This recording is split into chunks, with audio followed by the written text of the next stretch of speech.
अपने विधायक फंड से 100 सड़क का हम लिस्ट जारी आज ही करते हैं, जो आप लोग अपने माध्यम से दें कि जब एक एमएलए 100 सड़क बना सकता है, एमपी से क्या अपेक्षा है, नगर निगम से क्या अपेक्षा है, वो आप कैलकुलेट कर लीजिए। जब 4 करोड़ हमको मिलता है तब हम इतना बना रहे हैं, और जिसको 50 करोड़ मिलता है नगर निगम को, क्या कर रहा है, ये आपको पूछ रहा है प्रश्न। देखा हुआ ठगा हुआ महसूस कर रहे हैं प्रधानमंत्री जी के आने के बाद, तो ये जनता से पूछना चाहिए। लेकिन एज ए जनप्रतिनिधि पहले भी आपको हम इंटरव्यू दे चुके हैं, क्या मधुबनी की जनता का अपेक्षा हमने पहले ही कहा था। अगर प्रधानमंत्री जी पर सही कोई एडवाइजर होता बिहार का, चाहे बिहार के दोनों डिप्टी सीएम होते, वो पार्टी होती तो बताती कि मधुबनी तो जा रहे हैं, त्रिस्तरीय पंचायत खोखला पंचायत साबित हो रहा, एक मुखिया एक जिला पार्षद, त्रिस्तरीय पंचायत के लोग, अर्बनाइजेशन, अर्बन में लोग ठगा हुआ महसूस कर रहे हैं, एक एक वार्ड काउंसिलर ठगा हुआ महसूस कर रहे हैं, मेयर डिप्टी मेयर हम समझते हैं ठगा हुआ महसूस कर रहे हैं। भारत प्रधानमंत्री से कहते हैं जिस बात के लिए आप आए थे झंझारपुर, आपने क्या दिया, आप ही बताइए। ये 16,000 या 13,000 करोड़ की बात करते हैं, ये पाइपलाइन का जो चीज है, इरिगेशन की बात करते हैं, कौन सा इरिगेशन, हम तो अस्थायी समाधान की बात किया था, हमने SEZ की बात किया था, हमने पंचायती राज की स्थापना के लिए उसका 29 डिपार्टमेंट का हक देने की बात किया था, हम शुगर मिल की बात किया था। और आप समझ रहे हैं, तो जिस दृढ़ता के साथ हम लोग रखना चाहते हैं, मधुबनी जिला पूरा बिहार इस बात का गवाह है कि ऐसे प्रधानमंत्री जी कि बिहार एक बार आने का क्या है, 100 बार भी आइएगा तो जनता आपसे खुश नहीं होगी, ना आपके पार्टी से खुश होगी, यही हम कहना चाहते हैं। मधुबनी के कार्यक्रम में प्रधानमंत्री के बारे में बताया जा रहा है कि वे बातों का जाल बुनकर चले गए, और एक गुजरात को वो करोड़ों रुपया का मेट्रो देते हैं, उसका आवाज नहीं होता है, लेकिन यहाँ एक पैसेंजर ट्रेन दिया गया तो उनको बात को उछाला जा रहा है। वहीं इंदिरा आवास योजना था, उनका नाम बदल के प्रधानमंत्री आवास योजना को दिया गया, जो पहले ही से लागू है। तो कहीं ना कहीं मधुबनी वासी को कुछ नहीं मिल पाया है, लेकिन गुजरात को लगातार बहुत कुछ मिल पा रहा है।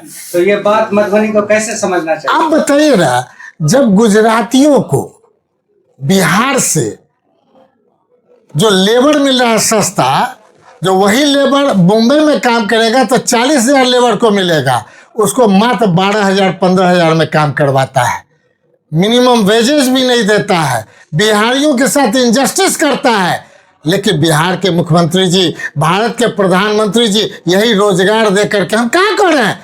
आप 4 जिलों में पहले SEZ दे दो ना, तुम्हारी नौकरी की आवश्यकता नहीं है। यहाँ जितना फैक्ट्री पूरे देश से आएगा खुलेगा, 15 साल का टैक्स हॉलिडे मिलेगा, सब टैक्सेस के आधार पर कलेक्शन भी करेगा। अब बैंक से अगर 100 करोड़ लेगा तो 5 साल के अंदर सधा देगा। वो इसका मामला मानते हैं SEZ, स्पेशल इकोनॉमिक्स जोन, वो 4 जिला में हम मांग रहे थे, जो आहरता रखता है उसी जिला को दे दो। एक जिला में कम से कम 1 लाख लोगों को नौकरी मिल जाएगी। हम समझते हैं वो काम तो तुम कर नहीं रहे हो, और करना भी नहीं चाहते, इसलिए कि यहां से लेबर पलायन होगा तब ना गुजरात में काम करेगा।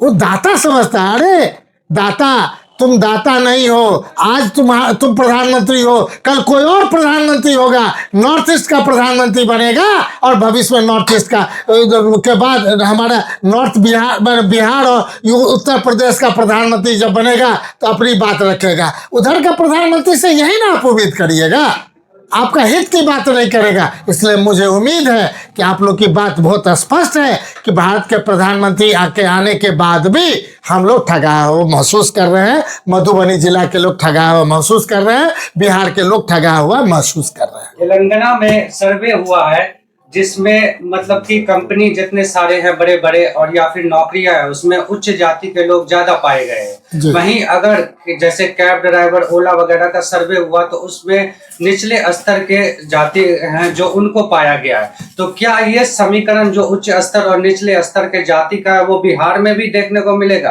देखा जाए उस समीकरण में जो आप कह रहे हैं, एक बात बताएंगे, पूरे इंडिया को जो टॉप चला रहा है 10 में 5 50% बिहार का है। पूरे मुंबई को जो चला रहा है उसमें भी 10 में 5 टॉप मेरा है। लेकिन माने बॉटम में 80% हमारे लोग हैं, ये मेरा आकलन है।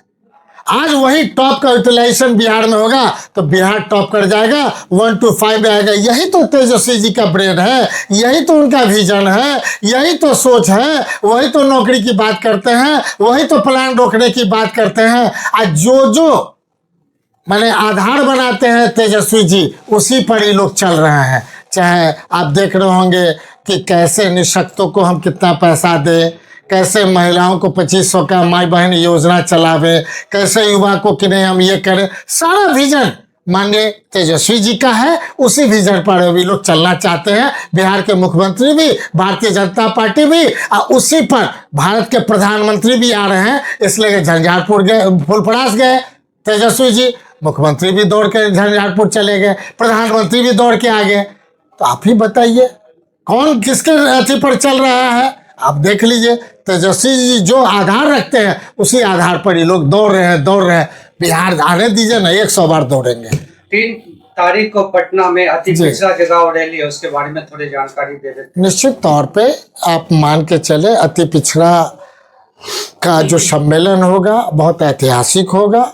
उसके बाद जो भामाशाह जयंती, उससे पहले 29 तारीख का है, वो भी बिहार में भामाशाह जयंती हम लोग ऑर्गेनाइज कर रहे हैं, काफ़ी अच्छा रहेगा। इसके बाद सूरी सम्मेलन है 8 तारीख को जून में, वो भी काफ़ी अच्छा रहेगा। राष्ट्रीय वैश्य महासभा के पूरे राष्ट्रीय अध्यक्ष मैं हूँ, पहले प्रदेश अध्यक्ष था, उसका भी 29 तारीख को कि नहीं 28-29 को कार्यक्रम रखा गया है पटना में। उसमें भी भारी वैश्य समाज के लोग आएंगे। 56 उपजाति में एक समाज का हम लोग खुल के कहते हैं आप आगे बढ़ो, तेजस्वी जी तुम्हारे साथ है। बहुत बहुत धन्यवाद। हम समझते हैं जो 20 साल पहले हम बोलते थे, आज देखिए एक्सक्यूट हुआ है। लोग को लग रहा है कोई हमसे पहले कोई किंग्स कैनाल, वाटसन कैनाल, राज कैनाल की बात भी किया था क्या हमसे पहले कोई स्टेडियम की भी बात किया था क्या? हमसे पहले कोई कि नहीं अगर मधुबनी जिला के एक जगह हाट बाजार की भी बात किया था क्या? हमसे पहले एक बने जगह पंचायत स्तर पर स्टेडियम बने, उसकी कोई बात किया था क्या? हमसे पहले कोई नगर निगम का 90% हम उस लेवल पर ले जाना चाहते हैं, कोई बात किया था क्या? पैसा तो हम ला दिए। हमने तो कहा अपने विधायक फंड से 100 सड़क का हम लिस्ट जारी आज ही करते हैं, जो आप लोग अपने माध्यम से दें कि जब एक एमएलए 100 सड़क बना सकता है, एमपी से क्या अपेक्षा है, नगर निगम से क्या अपेक्षा है, वो आप कैलकुलेट कर लीजिए। जब 4 करोड़ हमको मिलता है तब हम इतना बना रहे हैं, और जिसको 50 करोड़ मिलता है नगर निगम को, क्या कर रहा है? ये आपको पूछ रहा है प्रश्न। हम उनका है कि हम विधानसभा में क्वेश्चन करते हैं, तब इसके बाद किंग्स कैनाल, राज कैनाल को 104 करोड़ दिलवाया। इससे पहले कौन दिलाया हम नहीं समझते हैं। रेलवे स्टेशन जब 2015 में हम आए थे, worst railway station in India था मधुबनी का, worst railway station in India, record उठा लीजिए। आज देख लीजिए, हल्ला हम करते हैं, जवाब उनको देना है, तो पता नहीं कहाँ से जवाब। अभी हमने एक चीज़ कहा, मेट्रो, बड़ा तकलीफ हो रहा है। जिस दिन मेट्रो बनेगा तब तुमको इतिहास में लिखोगे। जिस प्रकार हमने रिंग रोड की बात किया, अगर बताइए रिंग रोड 20 किलोमीटर के रेडियस में होगा तो तुम वहाँ कैसे चलोगे? यही कंजेशन और बढ़ेगा मधुबनी शहर का।